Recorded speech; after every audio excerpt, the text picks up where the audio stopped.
So in this problem, we're told that Alan drives an average of 100 miles each week. His car can travel an average of 25 miles per gallon of gasoline. Alan would like to reduce his weekly expenditure on gasoline by $5. Assuming gasoline costs $4 per gallon, which equation can Alan use to determine how many fewer miles M he should drive each week? And so we're given all these equations. So let's use what they tell us to determine which equation to use. So they tell us that we're trying to reduce his weekly expenditure on gasoline by $5. And so generally when they tell you you're reducing something by that, you're going to set your equation equal to that, right? So we have miles, right? So M stands for miles. And we're trying to get miles, trying to separate miles from cost. So our cost is going to be equal to $5. And so if you think about it, we have 5 and 95.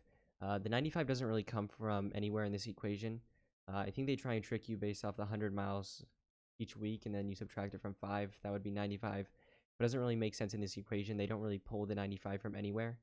Maybe if it was 100 miles minus 5 miles, but where it equals 95 doesn't really make sense. So based off that, we can cross A and C off the board. So it's either going to be B or D.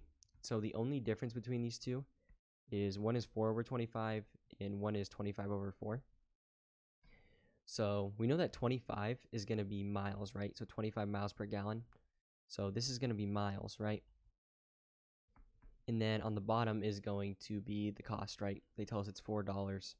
So these are going to be the way. So this one's on top, we have cost. On the bottom, we have miles.